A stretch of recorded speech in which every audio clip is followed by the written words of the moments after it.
Good morning, beautiful souls.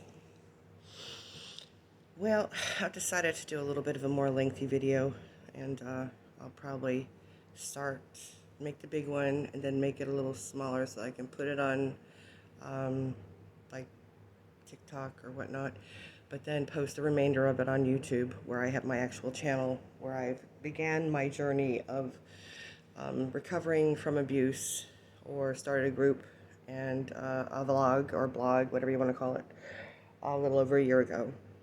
I'm going to start at the beginning because I think it's important to go back where it all began.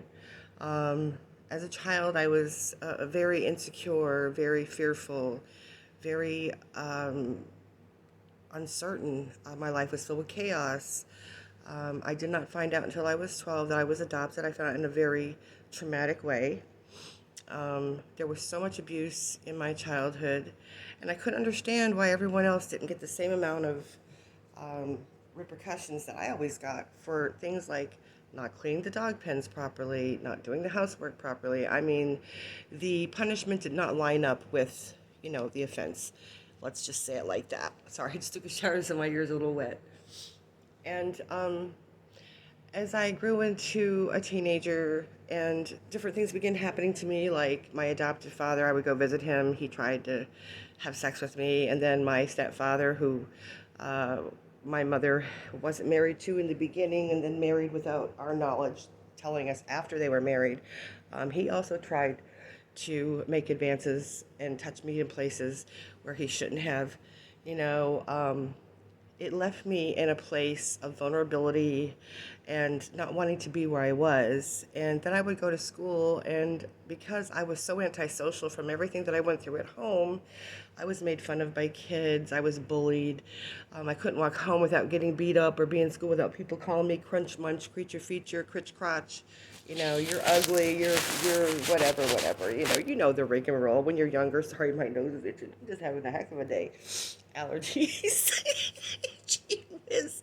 Hopefully I'll get through this without too much crap. But anyway, so I spent a lot of my life just trying to figure out why the hell things happened to me, and eventually, I ran away from home many times. My parents would take me to counseling, but I wasn't allowed to talk about what was actually going on at home because I was afraid, because I was told if I did talk about certain things that I would be punished, and those things were the things I needed help with. The problems that were going on were not me. They had to do with my parents, who had issues, but my parents didn't want to be exposed. And I look back now and I see that.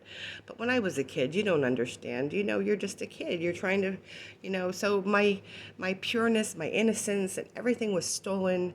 My sense of safety, I never had. Love, what was that? There was just so many things. I can't even put it all into a box. You just bear with me. And for some of you that have maybe been through some of this, you're going to understand. Even if you weren't adopted, if you were just in a family of dysfunction and constant chaos, or alcoholism or abuse, like I would watch my adopted father beat my mother and my stepfather beat my mother, like it was just a mantra in my house.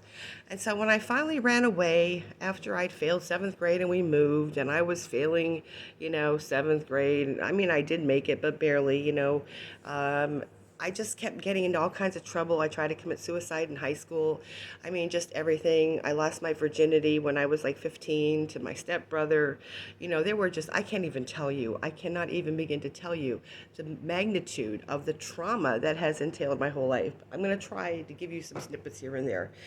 So as I ran away, I ran into someone that I thought was going to protect me. He saved me from someone who was trying to pit me out, but ended up, I became his girlfriend, his prostitute eventually, and I began to work the streets. And so I got into drugs and alcohol because of this person that I met and fell in love with, but I didn't know at the time it was trauma bonding, and that I was just, doing what I knew from what I'd learned in my childhood with the person I was with. I was drawn to people that were like my family, the dysfunction and so forth, and the chaos.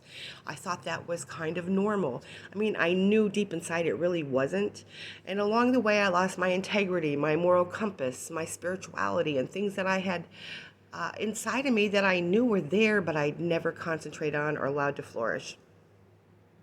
So it took me 23 years to actually get away from all the abuse with my significant other. I was in 2 relationships only in my life ever. One for 5 years. I had a child out of that, which ended up going to my mom because she made sure that she called children and youth. She didn't like my lifestyle because the guy I was with, the father of the child, would put me out on the streets.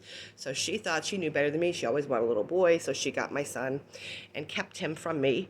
And so as I got older, just continual trauma, one hit after another, after another, after another. And then I was in the relationship that I was in where I had my first child. He would beat me terribly, put me on the streets, beat me if I was 5 minutes late. I must have been fucking somebody in the bathroom or, it was just ridiculous. It was ridiculous.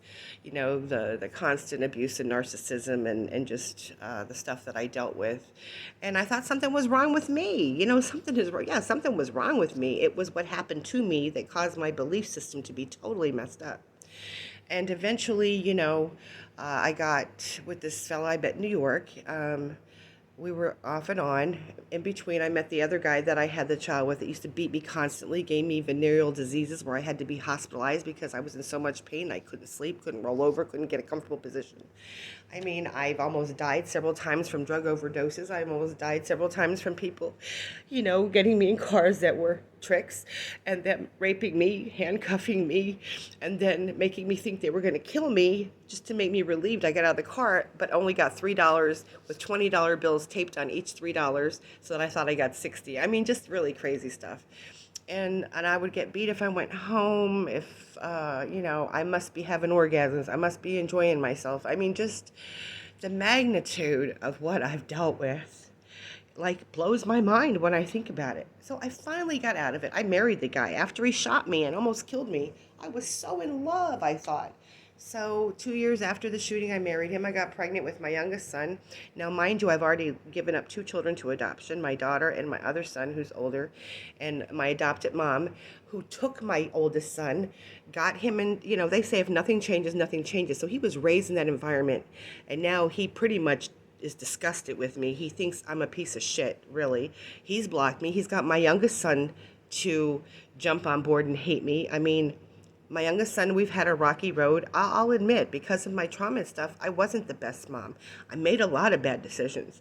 I was using pain pills while I was raising my son just to get through the day because the emotional pain was so bad. But I had physical surgeries and stuff that got me on the pain medication, what got me in the addiction with that. When I got shot when I was 29, I lost everything but a third of my pancreas. And now when I'm 60, I finally moved away from my youngest son, who was just using the fuck out of me, taking my money, using me. He'd be nice to me when he thought I would give him something, and I love my son. I tried to teach him. As I was growing spiritually, I was trying to teach him about the love, enlightenment. What you put out comes back to you and things of that nature. But, he's young and the sense of entitlement and stuff that's put out there for our kids, the music he listens to about bitches and hoes and this and that. All of my children are biracial, so they're half black and half white. My 2 sons, they're just they're into that mentality of the gang bang and women are bitches and so forth and so on. And it's just blows my mind. But needless to say, I moved into a senior high rise back in June of this year. And, my youngest son helped me move, but when my oldest son now my youngest son hasn't spoken to me in months. He's got me, blocked on Facebook, and I have no way to reach him. He doesn't contact me. My oldest son, has got my youngest son, kind of tangled up in his life, and I think he's jealous of my youngest son because he spent his life with me. It's just a constant barrage of bullshit. And I'm just trying to find my way. I've made my apologies. I've said I'm wrong. I've done everything I could possibly do that was not done for me. Saying I'm sorry. I wanted to give back. I wanted to love my children. My heart was broken when I gave up my youngest son, and my mom came and took him. I cried for 2 years straight, every night. And my abuser would tell me, my husband would tell me, oh, why are you crying? You're just a big baby, But I lost a part of me. Then I had to give up my daughter because he would stalk me, and I was trying to get away from him. They had taken him from me. Taken her from me. It's just so much. So now I'm on a spiritual journey. I'm beginning to realize that it's okay for me to take care of me. I'm beginning to take my power back. But I'm still walking around with some guilt. I'm still walking around with things inside of me that cause me, to struggle. Sometimes I feel very alone. I'm very proud of the work I've done the past 4 years. I've gotten off of the opiates and the things that kept me, addicted. I'm almost completely off of, I'm on a thing called Sublocade. It's a shot. They're weaning me completely off the Suboxone now. I'm proud of myself. I'm 6 years old, and the only medication I'm on is a thyroid pill and a 20 milligram Celexa, and the Sublocade, I go get a shot. That's the only pills I take. Oh, I have to take Benadryl to help me sleep because I have insomnia. Because of the trauma, I can't sleep through the night. I wake up 6, 7 times a night. I have an eating disorder. I just eat all the time. That's one of my addictions, is eating, now that I've given up everything else. And I know I want to do better, but the pain that I have in my body keeps me from exercising like I want. It's like hit after hit after hit. Have you ever felt like that? Like you're trying so hard to get ahead, but it just seems like everything keeps smacking you and you just can't seem like guacamole. Something pops up, you hit it, goes back. Something pops up, you hit it, you get over it, you go through it. And right now I'm just really trying very hard. I can't get a car because I messed up my license. I mean, I don't have the money. I could get a car. I could get my license back. But I have no support. I have no family. I have nobody. I have maybe 1 or 2 friends. People have given up on me my whole life. And I'm just so tired sometimes of fighting, but I refuse to give up. I refuse to give up. I will fight till the day that I die, and I am going to be a success at something. I really don't know what it is. I just know that everything I've been through has brought me to a place where I'm going to be used, that my purpose is great, or I wouldn't have went through what I've went through. My adoptive family and my birth family want nothing to do with me, because of how I used to be. I used to be not a nice person. I mean, let's it's just what it is. But there's no forgiveness. They could forgive everybody else, but not me. It just blows my mind that I'm the one who can't be given a second chance when everybody else can get chance after chance after chance after chance. I just don't get it, but maybe I'm not supposed to. But anyway, that's all I'm going to say for today, because this video is now 12 minutes long and I've got to upload it to YouTube, and it's going to take forever. And I have an appointment this morning. So I just want to say I love y'all. Don't give up. I'm crying, but I do cry. They say mourning lasts for an evening, but joy comes in the morning. I know I'm going to go through things and I'm going to have to fight my way through them, just like a boxer, just like we all do. We all have to get up and put one foot in front of the other. But I refuse to give up. I will always love my kids, but I will no longer be a doormat for anybody. I don't care if you're family. I don't care if you're a friend. I don't care, whatever. I have realized that it's okay to say no and to take care of me. That's something I couldn't do for a long time. So if you're out there and you're struggling with that, if there's dysfunction in your family, and if you have grown up as an adult and there's that child within you that is still broken, trust and believe. You take care of her. You help to heal her. You get through those hard times. It'll be worth it. I promise you. Anyway, I love you so much. Comment, like, love y'all.